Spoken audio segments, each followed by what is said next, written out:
बहुत सारे जो क्वेश्चंस आ रहे थे या आज तक जो सारे क्वेश्चंस आए हैं उन सभी का आंसर हम देने की कोशिश करेंगे, और साथ ही साथ तुम लोगों को आज हम प्रैक्टिकली नॉलेज देंगे। कहाँ जाओ, कैसे जाओ, क्या करो, कहाँ करना है। सीए बोले तो सीए को कैसे समझाओ। House the juice. ये जूम सेशंस इसलिए हो रही है कि तुम्हारे अंदर ऐसी योग्यता पैदा की जा सके कि तुम सीए को गाइड कर। फर्स्ट डे से हम लोगों ने प्लान किया, कोई गलत नहीं कर, करना ही नहीं, सोचना ही नहीं है गलत करना। जो इनकम होगी 30% टैक्स देना है, हम देंगे। कष्ट तो तब होगी ना जब हम प्रॉफिट ना करें। यस और नो। और आप याद करो, हमारी एक वीडियो यूट्यूब पे अपलोड की गई थी सूर्यास्टेक फैमिली की, जिसका विषय ही था आफ्टर टैक्सेशन सूर्यास्टेक ट्रेडिंग स्ट्रैटेजी। राइट। और टैक्सेशन के बाद इस स्ट्रैटेजी की महत्व और क्यों बढ़ जाती है, और अगर हम इसको यूज करते हैं और अगर हम प्रॉफिट बुक करते हैं तो कोई इशू की बात नहीं। लेकिन समस्या कहां क्रिएट हो गई कि जब लोग सीए के पास पहुंच रहे हैं, और इक्वल टू में सच ये है कि आज क्रिप्टो टैक्सेशन से सीए कम्युनिटी बच रहा है। यस और नो। Yes sir. वो रिटर्न फाइल ही नहीं करना चाहता, चाहता ही नहीं है हाथ में ले। ज्यादा कुरेदो, कोई नजदीक का व्यक्ति है, कोई दोस्ती है, किसी का जान पहचान है, तो भी कई चीजें मुझे सुनने को आ रही है। जब लोग कह रहे हैं कि सर हमने पता किया तो हमें कहा गया कि आप 2.5 लाख रुपए आपकी इनकम ही नहीं है, तो आप टैक्स क्यों दोगे। एक का आया है कि सर हमने जब कंसल्ट किया तो उसका कहना है कि जब तेरा टीडीएस कटा ही नहीं है तो तुम जानबूझ करके आग में हाथ क्यों डाल रहे हो, क्या जरूरी है सरकार को बताना, सरकार को कैसे पता चले, वगैरह वगैरह। कारण इसका क्या है, पहले बोला। कारण यह है कि क्रिप्टो इंडस्ट्री एक अलग सेक्टर है। आज तक सीए का जिस पाला पड़ा है वो अलग सेक्टर। अभी तक उसका जो कार्य रहा है, तेरी क्या इनकम हुई, क्या लॉस हुआ है, पूरे फाइनेंशियल ईयर का हिसाब किताब करके निकाल लेना कि हाँ भाई ये एक्चुअल इसकी प्रॉफिट है जो टैक्सेबल है, तो इतना टैक्स देना है, उसका रास्ता ही। ठीक, चाहे वो सोर्स किसी भी प्रकार का। क्रिप्टो के सेंस में यह मामला बहुत अजीब है। ये देखने में लग रहा है एक शब्द क्रिप्टो, लेकिन इसके अंदर पूरा सागर है, सागर, जिसके लैंग्वेज को ही वो नहीं समझ रहा है। जैसे गवर्नमेंट के टैक्सेशन के अकॉर्डिंग आपको फ्लैट 30% टैक्स आपको देने। क्लियर है, सब लोग जान रहा, समझ रहा है। Yes sir. जी सर। फ्लैट। जी सर। कोई लेना देना नहीं है कि आपकी पूरे फाइनेंशियल ईयर में क्या इनकम हुई है, कोई मतलब नहीं। आप बिल्कुल मिडिल वर्ग के व्यक्ति हैं, आपकी सालाना इनकम कुछ नहीं है, 50,000 लाख रुपए भी नहीं है, लेकिन अगर क्रिप्टो इंडस्ट्री से आपने 100 रुपया भी अर्न कर लिया है तो उसका 30% टैक्स आपको पे कर। इतना ही नहीं, आपने अगर लॉस भी किया है और अगर आपका टीडीएस कटा है तो उसको रिटर्न फाइल करने के लिए आपको फाइल करना है, रिटर्न फाइल, तभी वो आपका जो टीडीएस कटा है वो वापिस हो।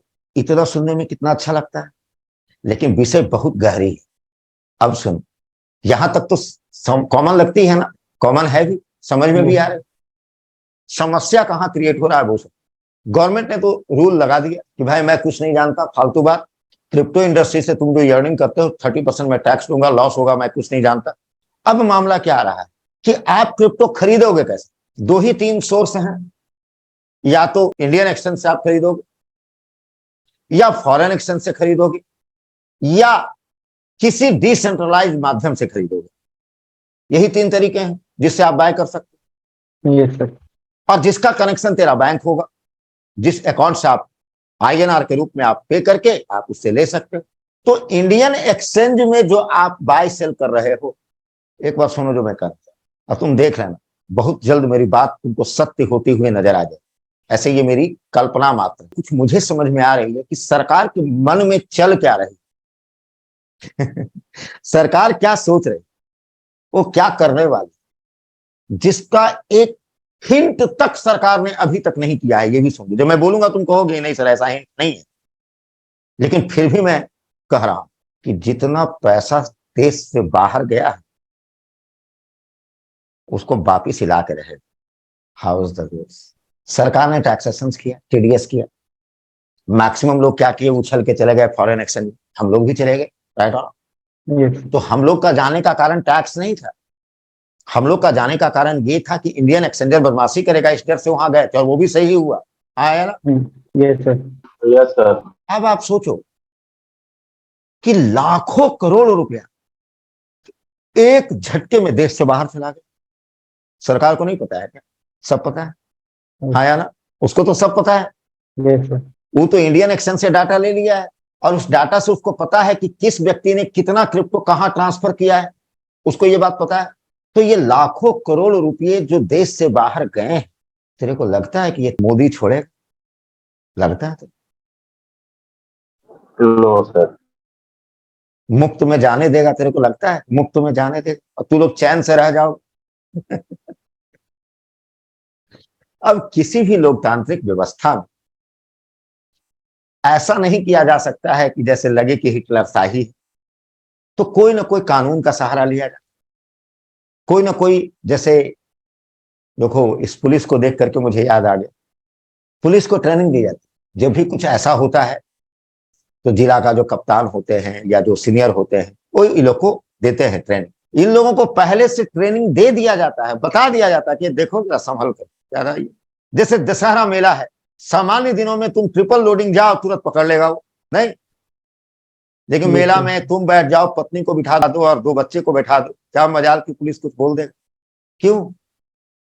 क्या उस दिन उसकी शक्ति कम हो गई? नहीं, उसको ऐसे गाइड किया गया, राइट। और हाँ ना, उसको गाइड किया जाता है, उसको बताइए, इशारा किया जाता है कि कब कैसे क्या करना है, कैसे देखना है, समाज को किस प्रकार से सही दिशा देने की कोशिश करना है। ये नहीं कि बहुत रफ ये करना है, कहां पे कैसे क्या करना है उसको समझाया जाए।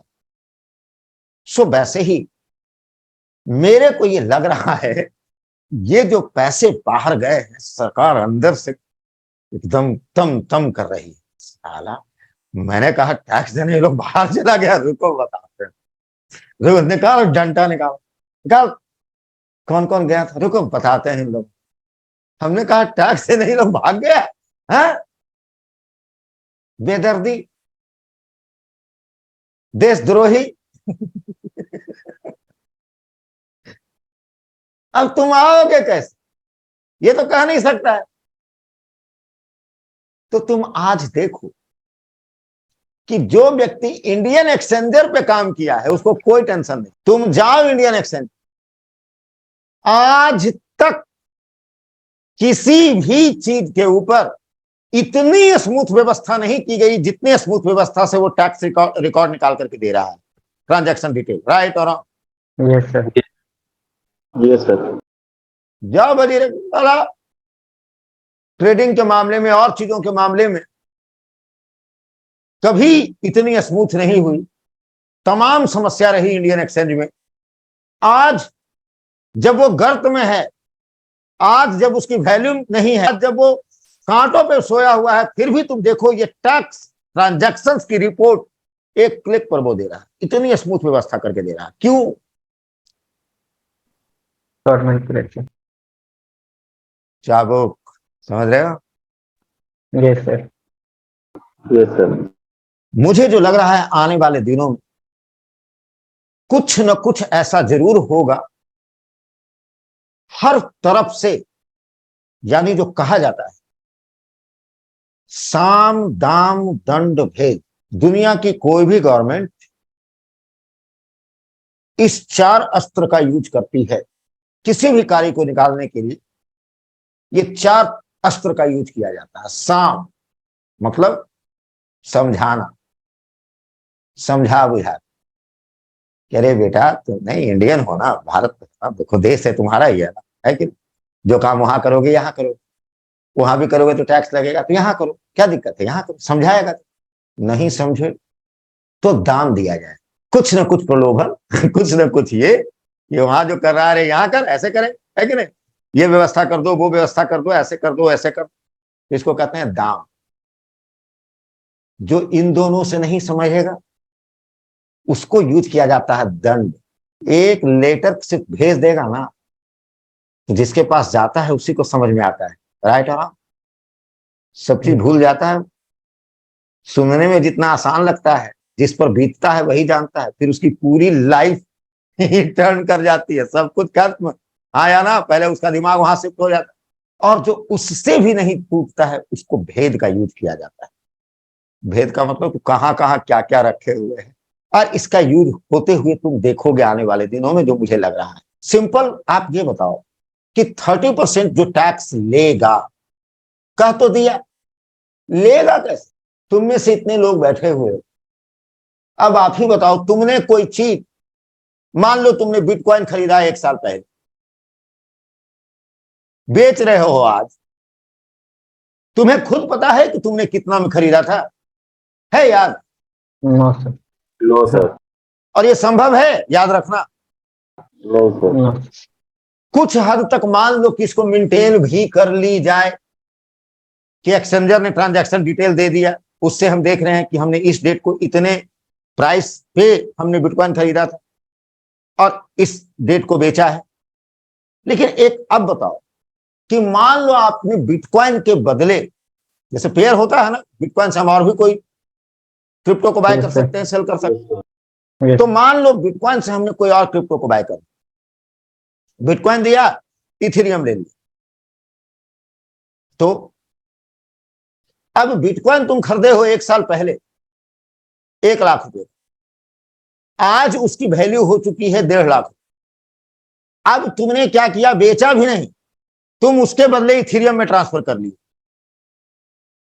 लेकिन भाई, तुमने जो 1 लाख रुपए का बिटकॉइन खरीदा था, आज उसकी मूल्य है 1.5 लाख रुपया। अब तुम खरीद रहे हो इथेरियम, तुमने इसको देकर के इथेरियम खरीद लिया। करो कैलकुलेट और रुक जाओ। इतना ही नहीं, तुम हो कहां? इंडिया में। इंडिया में हिसाब होगा रुपया में। तुमने खरीदा है यूएसडीटी से। उस समय जब तुमने बिटकॉइन खरीदा था, तो उस वक्त इंडिया के हिसाब से यूएसडीटी की क्या वैल्यू थी?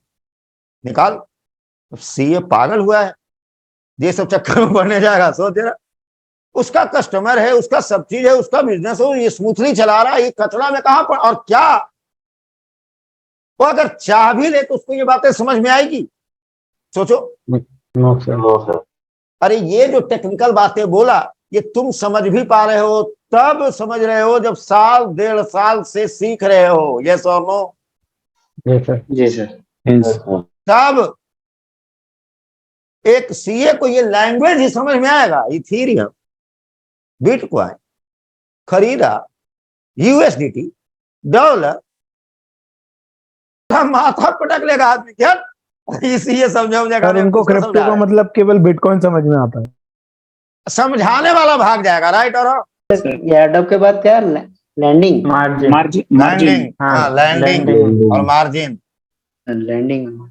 ये सारे शब्द हैं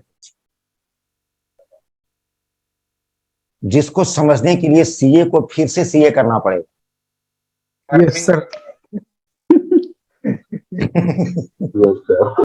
और बिलीव करो, जब वो करने जाएगा तो निश्चित मान लो वो लौट के नहीं आएगा, वो कुछ और करके नजर आएगा।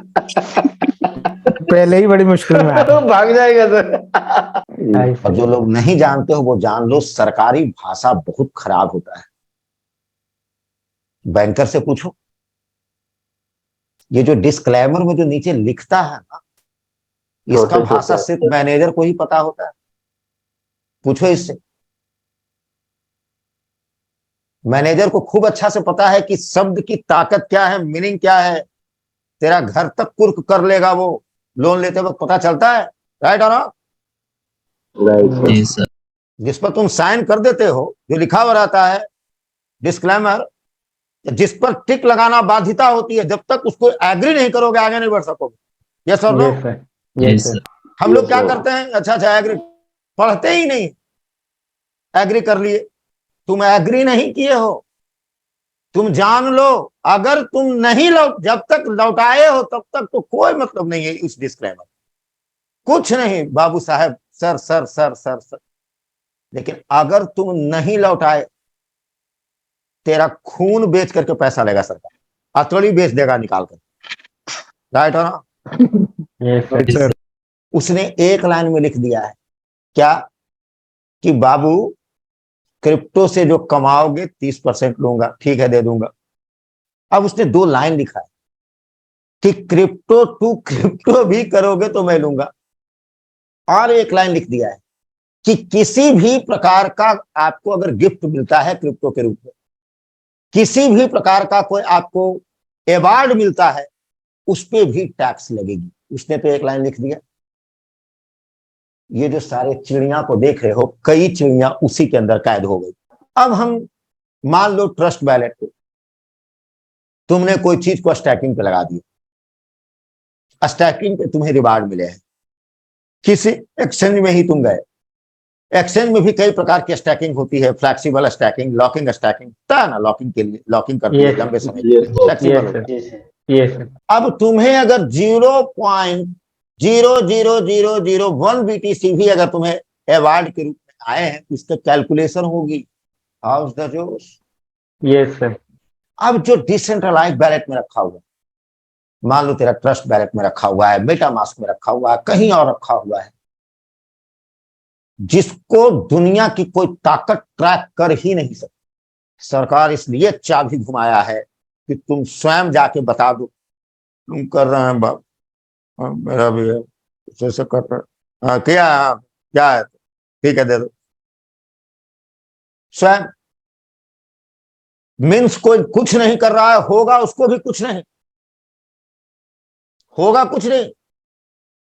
लेकिन एक समस्या है जो मैं समझा, मैक्सिमम लोगों को जैसे गाइड किया जा रहा है, और मैं क्यों तुम लोगों को ऐसे गाइड किया हूं, क्यों अगर कहोगे तो ऐसे समझो कि मेरी भावना ही ऐसी नहीं, हम और कोई सोच के साथ ऐसा नहीं बोले किसी को, हम सिर्फ इस सोच के साथ बोले कि हम सीना ठोक के रह सके, राइट और ये भी सीना ठोक के कह सके सूर्या स्टेट फैमिली का एक भी ऐसा सदस्य नहीं जो टैक्स की चोरी किया है, ये कह सके। और कम से कम इतना तो जरूर ताकत के साथ कह सकते कि मैं पूरे यकीन के साथ कह सकता हूं कि सूर्या स्टेट फैमिली का एक भी सदस्य के विचार में गंदगी नहीं, गलती हो सकती, गलती से गलती हो सकती, और गलती का कारण सरकार हो। मैं आज तुम लोगों के माध्यम से अपने भारत सरकार से एक बात पूछना चाहता हूं कि ठीक है आपने टैक्सेशन किया, हम आपके साथ, आपने जो भी किया सबके साथ है, लेकिन आपसे एक सवाल है हम, कि आज एक नॉर्मल लोग पब्लिकली, क्या आपको ये नहीं पता है कि इस चीज के लिए अभी सीए कम्युनिटी ट्रेंड नहीं है? आपको पता है? क्या आपको पता नहीं है कि देश का एक प्रतिभाशाली वर्ग इस इंडस्ट्री में आया है? आपको नहीं पता है? पता है।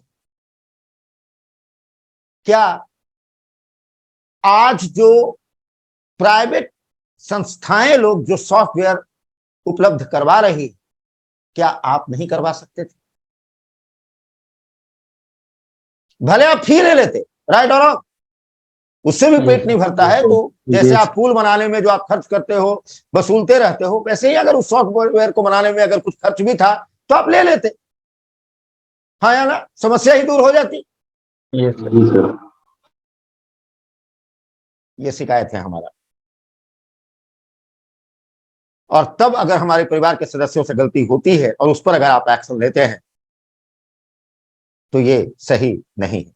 अब ऐसी व्यवस्था में गलतियां होगी या नहीं होगी? स्वाभाविक बात है या नहीं है?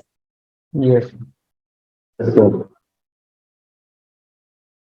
तुम कहो तो धन्य मनाओ उन लोगों का जिन लोगों ने इनिशिएट लेकर के वो सॉफ्टवेयर बनाया है, तालियां बजाओ उन लोगों के लिए जिन लोगों ने ये प्रयास किया है। सही बात, नहीं तो दिमाग का दही सामान्य प्रयास नहीं है। क्वाइनेक्स किसका है पता है? नहीं सर। है किसी को पता? क्वाइनेक्स है मिस्टर पुनीत अग्रवाल का। हाँ सर। पुनीत अग्रवाल कौन है पता है? सामान्य छोरा है, सही से भी मूछ दाढ़ी नहीं आई है, लेकिन वो है कौन वो जान लो। जी सर। कोरोना पीरियड में, कोरोना काल में जो मिस्टर संदीप हैं, जो मैट्रिक के जो फाउंडर हैं, जब अरबों रुपए के वैल्यू के क्रिप्टो में डोनेशन आई थी इंडिया में, सबको पता होगा। जी सर। इथेरियम का फाउंडर भी दिया है। हाँ, तो सारे फंड को मैनेज करने वाला शख्स पुनीत अग्रवाल ही था। हाउस द जोश। Yes sir. Nice sir. और उसी ने ये व्यवस्था की है कॉइनएक्स का। तो ये समझो एक तरह से कि हम लोगों के लिए एक वाकई बहुत सराहनीय कार्य उसने किया है। इतनी व्यवस्थाएं उसने जरूर की है कि एक क्लिक पर ये सारी समस्या की सॉल्यूशन है, जिसको लेकर के आप सीए के पास जाइए। सीए के पास नहीं जा सकते, उसी को 1000 रुपया दे दीजिए, वो सीए भी उपलब्ध कराए हुए है। उसी को बताइए, वही आपको रिटर्न फाइल भी कर देगा।